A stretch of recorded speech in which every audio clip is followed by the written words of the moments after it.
Salut à toutes et à tous, j'espère que vous allez bien, que vous avez passé un bon week-end. Alors, je suis encore désolée pour le décalage du coup des vidéos, mais je vous raconterai ça donc dans ma vidéo de vendredi, puisque cette semaine on va faire crise ukrainienne, déviance et Marseille.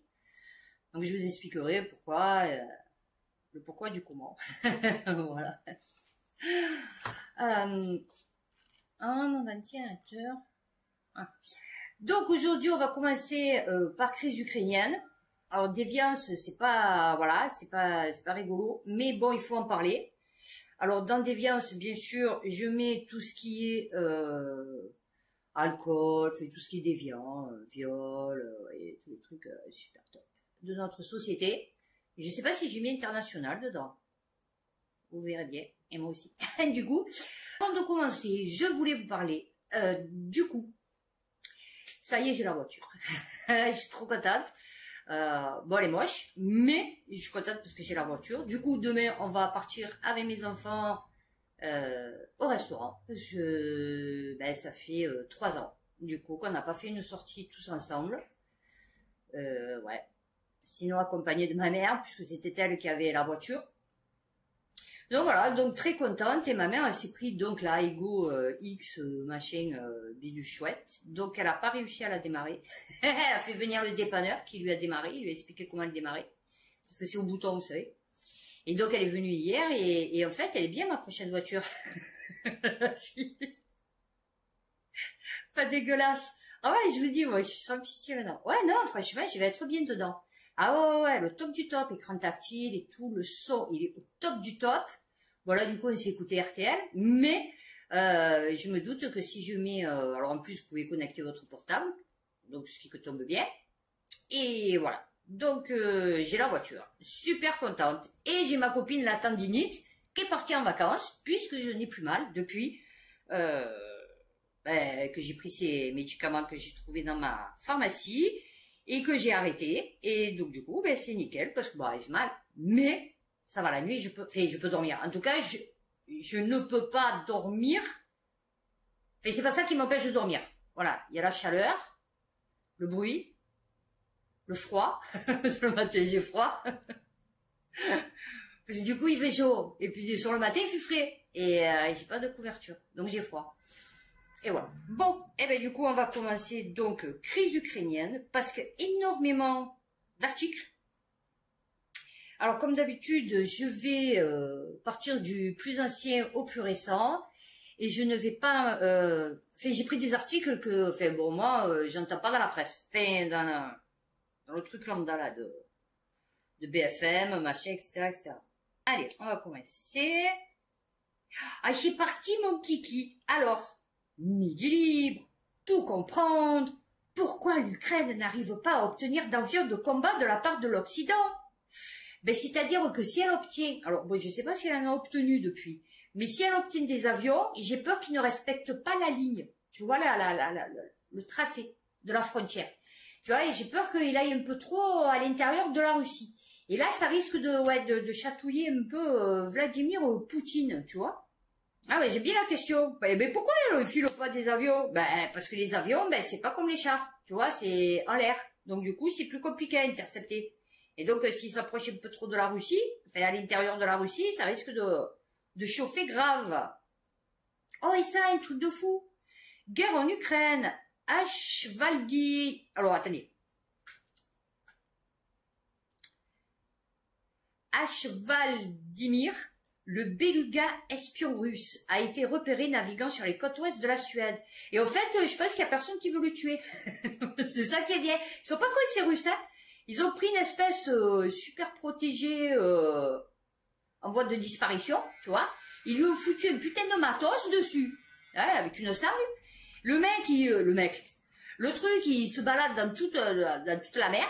Bon, un peu froide du coup. Et en fait, il y a personne qui veut le sniper, tu vois, parce que du coup, ils vont se dire, oh putain, tu vois, les ONG et tout, parce que là, ils sont en train de parler, tu vois, les ONG. On a tué un beluga, tu vois. Pas con, ces Russes, hein. Alors, après avoir été repéré ces derniers jours dans le fjord d'Oslo, il a été observé ce dimanche 28 mai plus au sud de la mer du Nord, à Unbostrand, sur la côte ouest suédoise.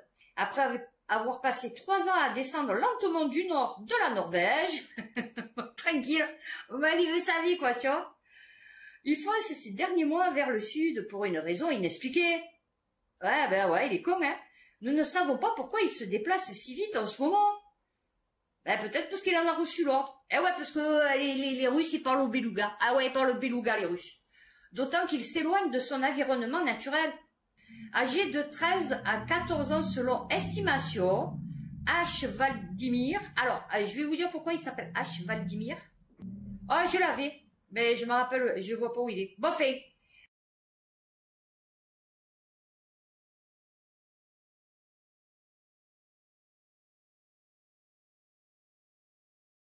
H. Valdimir avait été repéré en avril 2019 au large de la région arctique du Finnmark, dans le Grand Nord norvégien. Les biologistes qui l'avaient approché avaient réussi à lui enlever le harnais fixé autour de sa tête. Celui-ci était occupé d'un socle pour une petite caméra avec le texte « Equipment Saint-Pétersbourg ». Oh, je pense pas que ce soit russe. Hein. Non, je pense pas. C'est pas parce que c'est écrit dessus, bah tu sais, c'est un peu comme les bombes qu'on retrouve en Syrie, ou dessus il y a écrit Made in France aussi, tu vois, mais c'est peut-être pas nous. C'est peut-être des contrefaçons. Moi, je pense que c'est peut-être des contrefaçons. Imprimés en anglais sur les... Ah, tu vois, ben voilà, c'est les Anglais. Ah, ils ont... Ah ben, alors il fait sa vie maintenant. Eh ouais.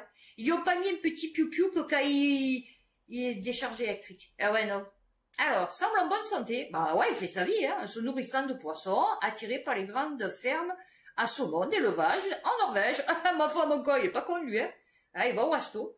Mais One Way s'inquiète de le voir parvenir à trouver de quoi s'alimenter là où il se trouve, indiquant avoir déjà identifié des signes de perte de poids. Ah. Et ouais, nous ici, il n'y a plus trop de poissons, tu vois, chérie. Et ouais, non, nous, on a un peu tout desséché, comme elle a dit l'autre de LFI. Il y a la sécheresse dans l'océan. Et ouais, voilà, c'est pour ça. C'est parce qu'on a une sécheresse dans notre océan. Et en mer Méditerranée, elle s'est tellement évaporée que tu marches sur des kilomètres, tu vois, et toujours à la cheville. Eh ouais, c'est hallucinant. En Ukraine, pourquoi le bataillon Espagnola, groupe paramilitaire russe composé de hooligans du football, bénéficie d'un statut spécial attribué par Kremlin? Ben parce que peut-être c'est un bataillon qui est un groupe paramilitaire russe. Tu vois, peut-être. Si je dis ça, je dis rien. Hein. Enfin, moi, c'est ce qui me... Tu vois, ce qui me semblerait. Un bataillon composé de 550 hommes, tous issus du mouvement ultra. Eh ben, ils aiment le foot. Ah oui. La Russie a lancé dans la nuit, tac tac, ok, on s'en fout. Espagnola. Alors, à Moscou, l'armée qui a essuyé de lourdes pertes depuis le début du conflit tente toujours d'attirer de nouvelles recrues. Après avoir offert des sommes d'argent mirobolantes pour gonfler ses rangs, voilà que le Kremlin ratisse large. Ben, c'est-à-dire que voilà, lui, il a donné de l'argent. Tandis que Vladimir, il a dit à son peuple, battez-vous pour le monde de libre. Ouais, le monde de libre, je crois. C'est pas pareil. Tu vois, les pépettes, ouais. Mais bon, là, il les a pris un peu pour quoi avec son monde de libre, tu vois. Devenir un soldat universel. Ou universel... Comment c'était? Universal Soldier. Ouais, avec Jean-Claude Van Damme. Si, je crois. Ah ouais, j'étais à fond, moi, Jean-Claude Van Damme, je les ai tous vus. En 2018, pour pouvoir organiser sa Coupe du Monde de foot, la Russie chassait les hooligans. Eh ben là, elle les recrute, parce que justement, c'est des hooligans. Eh oui, ils ont pas peur. Ah ouais, ils en ont rien à foutre. Tu leur donnes 2-3 bouteilles de vodka, ils te défoncent tout. Ah oui. Le slogan est simple et efficace. Entrez dans les aventures les plus cool de votre vie. Les recrues suivront un cours rapide mais approfondi dans toutes les directions, avec une réelle opportunité, ou plutôt le besoin de devenir un soldat universel. Et ils deviendront un vrai militaire et profiteront sans tarder à la patrie. Oula. Des éclaireurs saboteurs, des tireurs d'élite, hein, des opérateurs de drones, des opérateurs de guerre électronique et de défense aérienne, des opérateurs de stations de reconnaissance terrestre portables, des opérateurs de missiles guidés anti-chars, des spécialistes anti-aériens, des spécialistes des communications, des mécaniciens conducteurs et des médecins.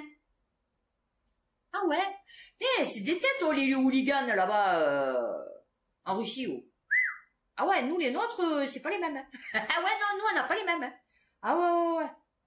Ah ouais, je pense pas que nous, il y en a, ils pourraient devenir médecins. Et je pense pas que les médecins deviennent hooligans. Ouais, enfin bon, peut-être, hein, certains, mais bon, je suis pas sûre. Hein. En Ukraine, l'indépendant, les pertes russes sur le front seraient au plus haut depuis la bataille de Bakhmout. Eh ouais. Mais c'est-à-dire là, alors ça va faire combien? Un an, c'est ça? 2 ans? 2022. Non, un an. Enfin, un an et demi. Tu te dis, putain, avec le nombre de soi-disant tués, combien il en reste? Enfin, je veux dire, d'où ils viennent? C'est, tu vois, comme j'ai dit, spontanément, quoi. Ah oui, non, parce que du coup, tu te dis où il les recrute. Les combats les plus violents se concentreraient actuellement à l'oblast de Zaporizhzhia. Ouais, c'est toujours au même endroit, quoi. Ouais, ça bouge pas trop, hein, tu sais. Alors, guerre en Ukraine, yahoo.com, finance. Alors, pour une fois, Yahoo, c'est bon, je l'ai. Ouais, non, parce que chaque fois, on perd le lien, tu vois, il n'existe pas. Des tankistes de Léopard 2 inventent des pannes pour ne pas aller au front. Mais pourquoi? Ils sont bons, nos chars unicellulaires qui tirent dans les couets. Hein? Ah ouais, ils sont trop beaux. Ah ouais, attends, ils perdent pas les boulons. Non, non. Et il dit... lévitation, système électromagnétique. Ah ouais, nous, le top du top. Des équipages ukrainiens à bord des chars Léopard 2 refusent le combat au point de simuler des pannes. C'est ce qu'a révélé le magazine allemand Der Spiegel, qui a décrit les conditions de vie de soldats de Kiev entraînés en Europe de l'Ouest ou envoyés sur le champ de bataille. Eh ouais. C'est-à-dire les mecs qui veulent rester en formation pendant très longtemps. J'ai pas bien compris. Quand on a le truc, c'est où qu'on appuie pour que ça fasse poum, hein? Ouais, non, j'ai pas compris. Ah ouais, le mec, 3 ans pour apprendre ça, tu as vu, parce qu'il veut pas aller se battre. L'hebdomadaire s'est entretenu avec 3 soldats ukrainiens formés en Allemagne qui font partie de l'équipage des 2 chars Léopard 2A6 fournis aux troupes ukrainiennes par l'armée allemande. Et ouais, ils voulaient se débarrasser. Ils ont dit, nous, on va changer. Un peu comme nous. Enfin, nous, c'est, ils changent pas, mais nous, on se déleste. Et donc, ils ont dit, on va changer, parce que du coup, nous, c'est vieux, c'est pas top. Bon, là, on a un peu resserré les boulons et tout, ça tient la route. Mais, voilà, on va changer. Donc, on vous les donne. Voilà, avec bon cœur. Ah ouais, donc, eh ouais. Simuler des dysfonctionnements techniques pour éviter d'être envoyé sur la ligne de front. Eh ouais, non, parce que, très costaud, le char. Donc, il craignent rien. Ouais, non, ils craignent rien dedans. Il a déclaré au magazine qu'il valait mieux éviter un engagement plutôt que de fuir en plein milieu d'un combat contre les troupes russes. Et ça marque mal. Eh ouais, marque mal quand même. Si les Russes touchent la tourelle du char, vous n'êtes plus qu'un tas de cendres. Ah, il fallait pas le dire peut-être. Je pense que ça, c'était un truc, il fallait le garder secret peut-être. Tu vois, parce que là, du coup, tu vois, c'est un peu comme le talon de David et Goliath, là, je sais pas quoi, là. Non, c'est les cheveux. C'est celui qui a les beaux cheveux. Bon, fait le talon d'Achille. Ah, le talon d'Achille. Eh oui, voilà, là, tu viens de dire le talon d'Achille. Eh oui. Char Léopard 2, c'est bon, A6. Char Léopard 2, A6, la vie. Micha a soutenu qu'en plus de cela, les tankistes ukrainiens faisaient face à une résistance féroce de la part des soldats russes qui ne sont pas des combattants inexpérimentés mais des adversaires redoutables. D'autant plus que les combats face aux tanks russes ne sont pas les seuls dangers qu'ils doivent affronter. Et ouais, mais c'est un peu la guerre. Non, je t'explique. Ouais, non, je me doute qu'ils doivent affronter autre chose aussi. Mais c'est un peu la guerre. Donc tu affrontes un peu, bon là du coup pas les avions, parce que mais les chars, les mitrailleuses, les mines sous soumission, là, et j'en sais rien, et ah ouais, et ça fait un peu bobo. Et ouais, c'est un peu le but, de faire au bobo, tu vois. Ah, c'est une vidéo. Ah non, ça va, j'ai un article. Alors, tf1info.fr, guerre en Ukraine, l'impressionnant sauvetage de soldats pris au piège par un champ de mines russes. Une mine toutes les 50 cm. Oula, mais t'imagines pour la fille. Bah ouais, pour mettre, attends, tous les 50 cm. Ça doit être sur une rangée, tu vois, parce que tu te dis quand même, les mecs, tous les 50 cm, et combien ils étaient? Combien de taille ils ont mis, tu vois? Pour te planter toutes ces mines? Diffusé. Alors, Yuri Butusov, a ainsi diffusé une vidéo montrant le périlleux sauvetage d'un groupe de soldats ukrainiens tombés sur un champ de mines. Des soldats finalement évacués par le... Eh ouais, je pense que c'était la seule solution possible. Sur les premières minutes de cette vidéo filmée du ciel, on peut voir 3 chars à l'arrêt. Ah, en plus 3. Et peut-être les léopards 2 à 6. Tu vois, c'est peut-être pour ça qu'ils veulent plus y aller aussi. Peut-être c'est cela, tu vois, tu les as retrouvés. Un blindé tente alors de rejoindre les militaires pour leur porter secours. L'un des soldats parvient à se hisser sur le toit de l'engin en faisant exploser une première mine au passage. Les évacuations commencent ensuite, non sans risque. Ah ben, c'est sûr que déjà, s'il y en a un qui passe, ça explose. Alors qu'un soldat va chercher un de ses collègues blessé, ah ben ça doit être celui qui vient de sauter, il saute lui-même sur... Ah, il se blesse à son tour. Alors j'aime bien se blesse à son tour. Toi, tu t'imagines comme moi la dernière fois quand je me suis pris la scie sauteuse dans le doigt, tu vois. Que du coup, j'ai fait aïe bobo, et j'ai merde, c'est mon doigt, tu vois. Ouais, non, il y a que moi pour faire ça. Bon, depuis, j'ai une cicatrice et tout. Ah, je suis là. Eh ouais, je sens plus rien. Sur le côté, là. Oui, parce qu'en plus, si j'avais mis la main comme ça. Ouais, non, il faut le vivre. Ouais, j'avais mis comme une guitare. Vous voyez, je sais pas pourquoi, j'ai tenu la planche comme ça. Et je sais pas pourquoi j'avais le doigt comme ça. Et en fait, j'ai scié et j'ai scié le doigt. Voilà. Et donc là, je me suis blessée, tu vois. Mais là, je pense exploser sur une mine. Ça a dû faire plus bobo que moi.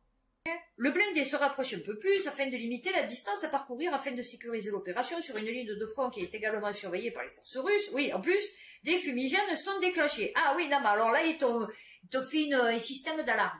C'est-à-dire, en plus, bon, ça explose, donc bruit, tu vois, et en plus, fumée. Non, parce qu'en plus, ils ont piégé, ils ont mis des fumigènes. Donc, quand tu circules, que ça explose, ça fait un fumigène. Ah ouais, non, mais ils sont vraiment pas cons, c'est... permettant de couvrir les positions des Ukrainiens. Et ouais, là, c'est un peu con, ouais.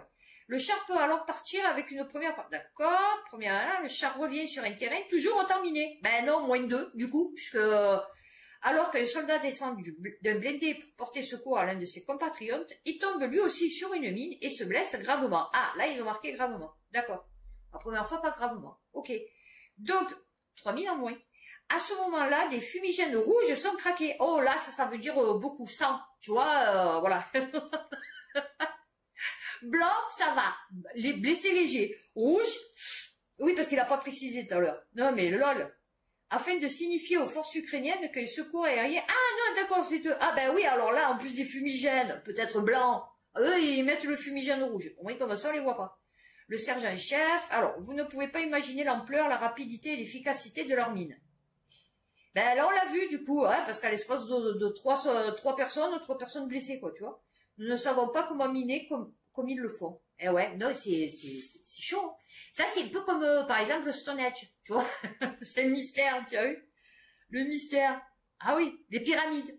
Tu vois, tu te dis comment ils ont fait pour construire le Schmidblick. Ben là, c'est pareil. Tu te dis comment ils font pour piéger, comme ça, tous les 50 centimètres sur une, je sais pas, c'est une grande distance, tu vois. Bon, après, les chars, peut-être, il y a une forêt de chaque côté, je sais pas, ça fait une espèce d'entonnoir, tu vois. Donc là, ils ont, je sais pas. On n'a pas le Google, Google Maps. La dépêche.fr, décryptage, guerre en Ukraine, mine africaine, coffre du Kremlin, d'où viennent les milliards de Wagner.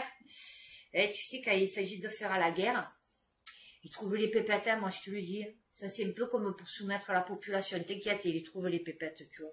Ils se manifestent aux côtés du régime syrien de Bachar el-Assad, puis en Libye et enfin dans différents pays africains.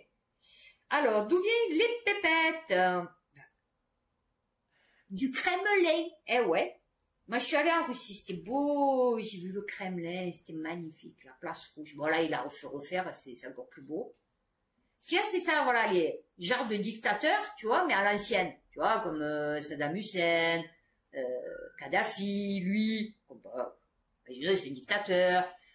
Tu prends l'autre, là, de la Corée, machin, tout. Tu vas là-bas, mais c'est propre, c'est beau, c'est...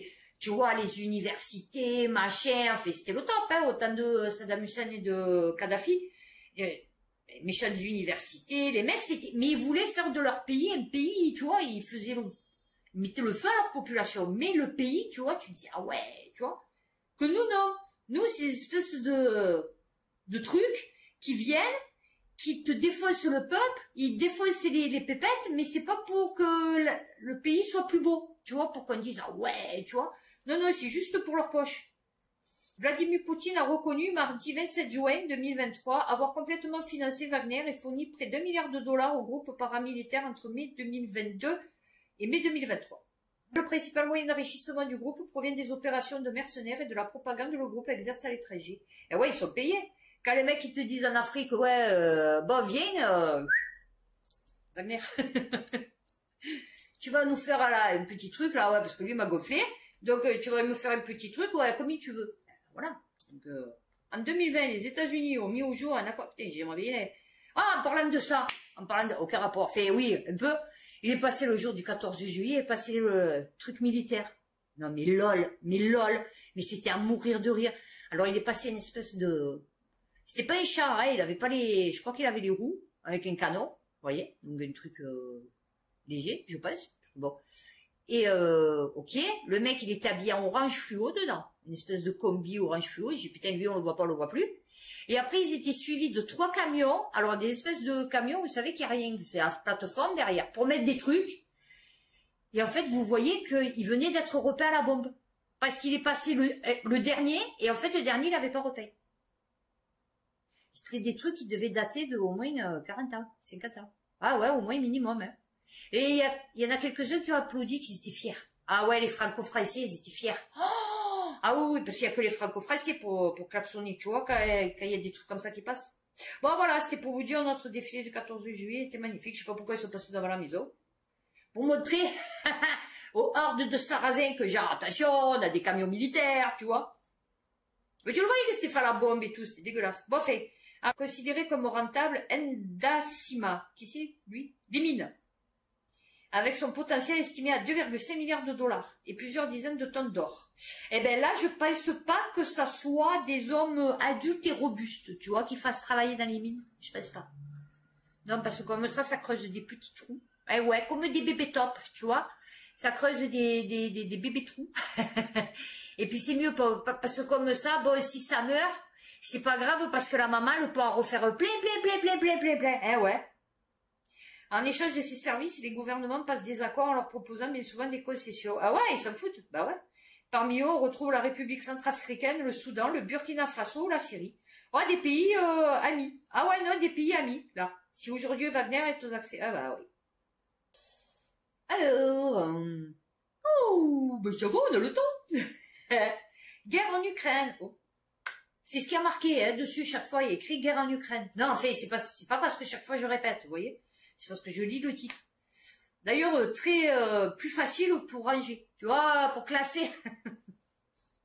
Parce que du site, tu sais de quoi ça parle. L'indépendant, inflexible, la Suisse refuse une demande d'export de 96 chars Léopard à destination de Kiev. K-Y-I-V. Kiev. Berne n'a pas donné son aval à une société suisse qui souhaitait vendre des chars d'occasion. Ah. Quand je vous dis, non, mais, Christian, ouais, il te reste quoi, là, dans le hangar? Oula, alors attends, j'ai du blindé de Première Guerre mondiale. Ouais. Bon, il y en a certains, il manque les roues, enfin, les chenilles, là, tu vois, les trucs, là. Donc, je sais pas si on peut en trouver, fait, si c'est adaptable, fait universel, si on peut en trouver des universels. Donc, ceux-là, morts. Après, on a des chars de 39-45. Alors, ceux-là, ouais, ils roulent. Par contre, je suis pas sûre qu'ils tirent. Mais bon, à la base, on n'est pas censé les livrer qui tirent. Du moment qu'ils roulent, tu vois. Donc, on peut voir ça. Après, on a récupéré un peu du matos en Afghanistan, en Syrie, en Libye, tu vois, des trucs un peu vieux, un peu chelous. Bon, on comptait les garder, tu vois, en souvenir. Mais bon, après, si tu veux les prendre, moi, ça ne me dérange absolument pas. Comme ça, je fais un peu de ménage, tu vois, je passe à l'aspiro. Et puis comme ça, on peut rentrer ceux qui resteront du coup de la guerre si le jour le prend fin. Et comme ça, on aura de la place pour les nouveaux qui tirent dans les coins et qui ont une vision unicellulaire et qui... ouais, champ électromagnétique. Ah ouais, il est vite. Ouais, il est vite, ouais. Ça va alors. Ouais, non, ça va, t'inquiète. Ouais, dis-leur que tu en as à peu près une dizaine. Ouais, de trucs qui roulent et qui tirent à peu près. Ouais, ça va, ok. Non, mais lol. Les chars de combat Léopard 1 à 5. Ah ben nous, c'était 1 à 6. Ah, c'est dégueulasse. Priorité à la neutralité. Oh bon, oui, ils sont neutres. Ils sont neutres, les Suisses. La fille ne sait même plus de qui elle parle. Oui. Telle vente serait notamment en contradiction avec la loi sur le matériel de guerre et entraînerait un changement de la politique de neutralité de la Suisse. Eh ouais, même avec les pépettes, ils sont neutres. Non, nous, on ne sait pas qui c'est. Nous, on est neutres. Ouais, non, nous, ça arrive. Ça reste chez nous. Des fois, ça repart, mais c'est rare. Et non, le ruissellement, nous, on ne connaît pas. Et donc, ouais, non, nous, il faut que ça arrive chez nous, c'est anonymat. Ah ouais, non, c'est anonymat. C'est pas, on est neutre, nous, hein, vous savez, la neutralité, ça a un coût. Ah oui. Guerre en Ukraine. France TV Info.fr, le torchon brûle entre Volodymyr Zelensky et le maire Vitali Klitschko. Ah ben, plus facile à dire, tu vois ça, Klitschko. Dans une bataille politique pour Kiev. Ah oui. Oula, la tête du maire. Ah, c'est pas celui qui fait ah ben oui, l'ancien boxeur. Ouais, je l'ai vu à son nez, parce qu'il a le nez un peu éclaté. Alors, l'ancien boxeur dénonce une campagne d'intimidation à l'encontre de ses équipes municipales afin de le discréditer. Volodymyr Zelensky n'a cessé de l'affronter depuis la présidentielle de 2019 dans une querelle de pouvoir autour de la capitale. Mais c'est-à-dire, il doit un peu se caguer quand même. Moi, je pense qu'il doit faire le mec, ouais, non, tu vois. Mais bon, dans un sens, je dis, putain, s'il m'en met une, il me défonce, quoi. Non, parce qu'il est pas, c'est pas une brute, tu vois, je crois, Volodymyr Zelensky. Surtout que, bon, lui, à la base, c'était un acteur, tu vois, comique. Donc, bon, il jouait à Mission Geeky. Ah ouais? Se sont rejetés la responsabilité pour des raisons politiques. Ah ouais. Ben, c'est-à-dire, voilà, après, ils se disent l'après. Tu vois, l'après, une fois qu'on a bien gratté toutes les pépettes et tout, qu'on s'est bien fait construire toutes les villas et tout sur le compte du pauvre peuple européen, tu vois, il va falloir un peu penser, ouais, à l'après. Qui c'est qui va diriger quoi? Ah oui. Guerre en Ukraine, à Saint-Pétersbourg, l'empire Wagner de Progojine est liquidé. Alors, la grande enseigne lumineuse Centre Wagner a été retirée du toit du QG inauguré par Evgeny Progojine, le chef de la milice Wagner, en octobre dernier à Saint-Pétersbourg. Le bâtiment qui devait être la vitrine de sa société de mercenariat ne lui appartiendra bientôt plus. Sa célèbre usine à trolls a été démantelée. Alors, le chef de Wagner a aussi perdu les bases de son empire, ses sociétés de traiteurs. Ah oui, parce qu'il était cuisinier à la base. Non, mais c'est un truc de fou, hein. Oh, le mec, il était cuisinier à la base, vous vous rendez compte? Et après, il a voulu s'incruster, je sais pas où, au Kremlin, machin, enfin bon. Et du coup, voilà. Non, mais c'est bien. Il est devenu, comme quoi, hein, projet de vie. un peu spécial, quand même. RTL.fr, guerre en Ukraine, pourquoi les armes à sous-munitions inquiètent? Alors, vas-y, explique-moi. L'Amérique renforce son soutien militaire à Kiev. Bah oui, il s'en fout, il est sur son île. Ah ouais. Les États-Unis ont annoncé vendredi 7 juillet l'envoi d'armes à sous-munitions à l'Ukraine lancées dans une contre-offensive. Là, le pire, c'est pas ça, c'est que, imaginons, bon, là, ils sont en train de miner. Bon, là, pas gros miner, de miner, de mettre des mines. Ils sont en train de miner une partie de l'Ukraine, du coup. Parce que bon, Donbass, machin et tout. Alors déjà, pour la population, quand elle va revenir, c'est mort. Pour les Ukrainiens aussi, s'ils comptent gagner, du coup, ils vont faire la misère à ceux du Donbass. Donc, toujours guerre, machin. Fait, ça va être... ils vont plus pouvoir cultiver la terre, parce que ça va être miné. Non, non, mais c'est du n'importe quoi. C'est là que tu le vois que Zelensky s'en bat les bonbons de sa population. Ah oui, tu vois, Zelensky a exprimé sa reconnaissance au peuple américain et au président Joe Biden. Ah oui, c'est sûr. Encore lire la suite. Eh ben, le président des États-Unis est également revenu sur cette annonce. Cela a été une décision très difficile. Ah oui, on se doute. Cela m'a pris du temps avant d'être convaincu de le faire. Non, c'est-à-dire que déjà, pour que tu t'en rappelles de ce à quoi tu réfléchissais, et ensuite, deuxièmement, le temps que tu réfléchisses. Ouais, parce que peut-être tu t'es endormi entre-temps. Donc oui, effectivement, a-t-il aussi indiqué l'envoi de ces armes à sous-munitions est loin d'être une décision anodine. Ah ben non, mais tu en as la photo, comme je t'ai dit. Conçues pour exploser avant ou lors de l'impact, ces bombes peuvent aussi ne pas se déclencher lors de leur dispersion. Alors, attends. Les armes à sous-munitions sont trop dangereuses, en particulier pour les populations civiles. Point, on est OK. Ces mini-bombes se dispersent et sont capables de couvrir une large superficie. de quelques dizaines à plusieurs centaines de mètres. C'est-à-dire, elle marche. Non, parce que pour se disperser. Parce que l'autre, il a dit qu'elles étaient enfouies. Ah non, pas les sous-munitions. Mais elle fouille. Ah ouais, ma foi, et rester enfouie dans le sol. Conçu pour exploser avant ou lors de l'impact. Donc tu les largues par avion, c'est ça? Pour exploser avant ou lors de l'impact. Elles sont donc susceptibles de pouvoir toucher aléatoirement et aveuglement des civils. J'ai pas compris. Ah, il y a le schéma, il y a le dessin. Ah, alors c'est une espèce de gros but. Alors, voilà, la bombe larguée en attitude depuis un bombardier. D'accord? Alors vous avez le câble, du coup écologique, et vous avez le gros suppositoire qui largue. Et là, alors, avant de toucher le sol, ouverture du contenu de la bombe, c'est-à-dire comme les satellites, vous savez, les fusées, et dispersion des sous-munitions. Donc, ça se disperse. Tapis d'explosion sur une zone pouvant couvrir plusieurs hectares. Ok, donc c'est quand même assez haut. Sous-munitions, petite bombe de la taille d'une canette. Ah ouais. 5 à 40% des sous-munitions n'explosent pas à l'impact. Enfouies dans le sol, elles se transforment en mines antipersonnelles. D'accord, j'ai compris. C'est un peu comme dans les... C'était quoi? Que ça se plante. C'est pas dans Star Trek que les trucs qui se plantent comme ça, c'est des trucs qui se plantent. Ouais, ça se plante, ça tombe et après, végétation, machin et tout, tu vois plus rien, tu marches dessus.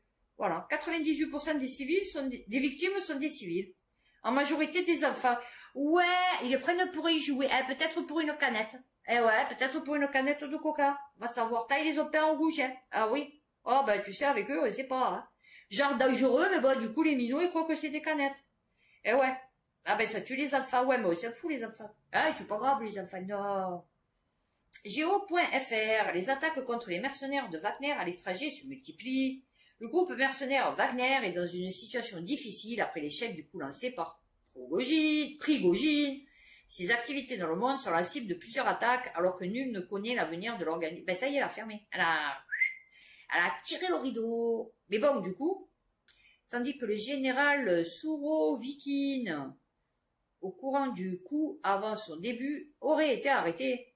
Une purge en Syrie contre Wagner. Der Ez-Zor. Oh, on dirait le truc Zorel. Le truc de Superman.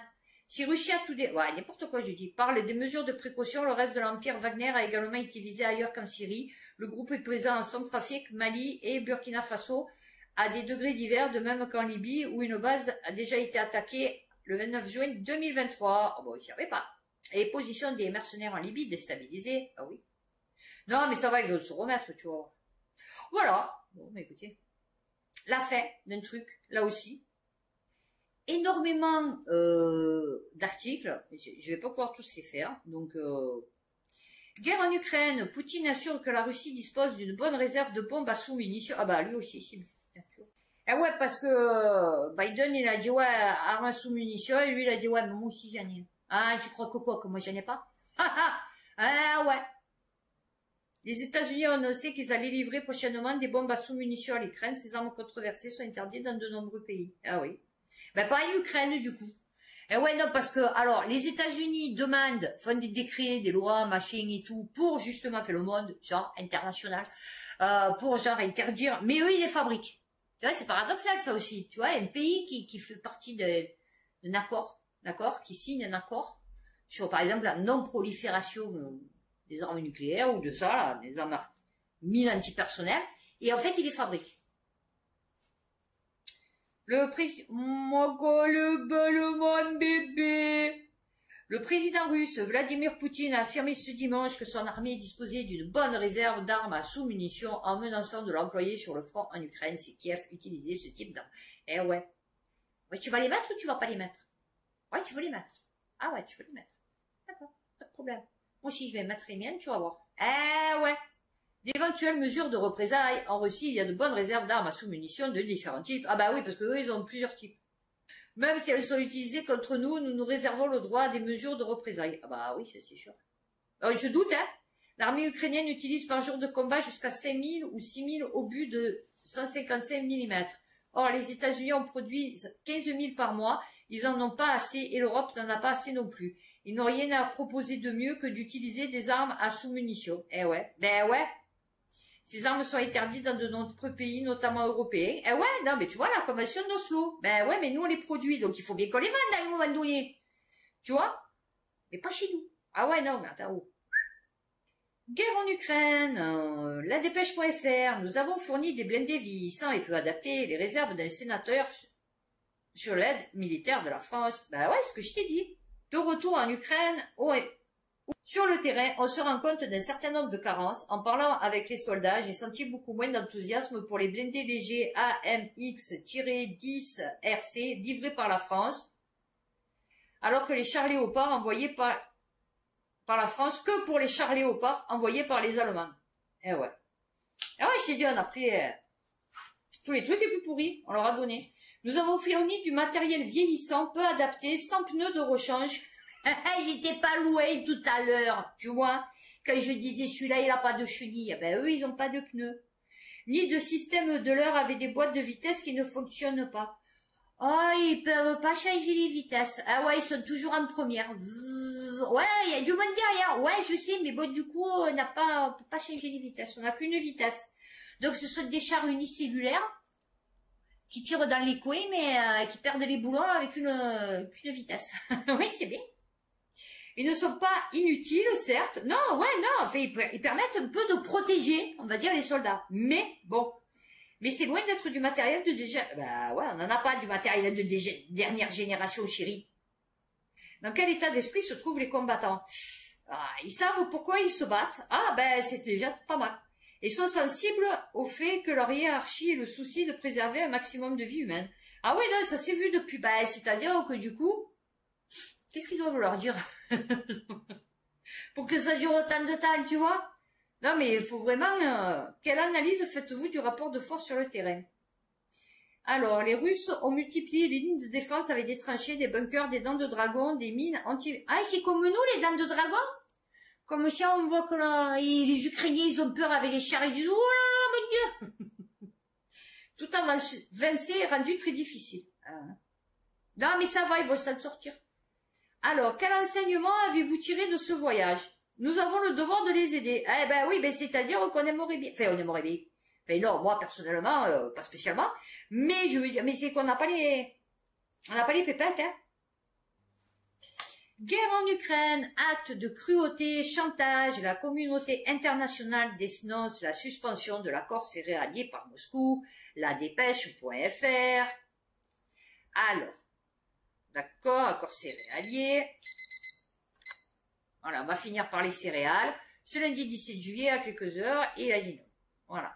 Exporter près de 33 millions de tonnes de céréales ukrainiennes malgré la guerre. Eh ben, il a dit non. Tu vas te les garder, tes céréales, tu vois, tu vas te faire un peu des pâtes avec. Des soupes de pâtes. Voilà. Alors que cet accord est considéré par la communauté internationale comme essentiel pour nourrir la population mondiale, eh ben, ils ont qu'à cultiver aussi, quelle idée. Hein, ma foi. Ils auraient temps qu'ils travaillent un peu, ces gens, hein. C'est un peu des feignants quand même, hein, moi je trouve. Oh, Ursula, Big Head. Alors il dit, non, moi je suis pas contente. Ah oui, elle a condamné fermement Moscou. Ah oui. De leur côté, les Pays-Bas dénoncent l'immoralité de la décision des Russes. Le gouvernement ukrainien se dit prêt à maintenir les exportations de céréales, même si elles doivent se faire sans la Russie. Alors, de son côté, la secrétaire générale de l'ONU, Antonio Guterres, a déclaré que cette décision portera un coup aux personnes dans le besoin partout dans le monde, ben surtout chez nous. Ah oui, oui, ce sont des centaines de millions de personnes. Exact. Bon, moi j'ai arrêté les pâtes, du coup. Ben là, je mange quand même un peu. Alors, faisant face à la faim et une crise mondiale du coût de la vie. Ouais, c'est surtout ça. Je pense que là, tu parles surtout pour ça. Parce que je pense que les pays africains, les aides et tout, ils auront toujours les mêmes, tu vois. Et les pays, ils auront toujours... mais par contre, nous, ouais, les prix vont vachement augmenter. Ouais. De son côté, Recep Tayyip Erdogan s'est dit convaincu que malgré les déclarations faites par Moscou, Vladimir Poutine veut poursuivre cet accord. Ah ouais. Non, il a dit non, mais lui dit oui. Ah ouais, non, lui, il a dit, tu vas voir, moi, Poutine, Ah ben voilà, ben écoutez, j'espère que cette vidéo vous aura informé, que tant bien que mal, elle vous aura plu. N'hésitez pas à liker, à vous abonner, à laisser un commentaire sympathique si vous en avez envie. Et donc d'ici mercredi, j'espère, cette fois-ci, avec déviance, prenez soin de vous, faites attention à vous, et puis à bientôt pour une prochaine vidéo.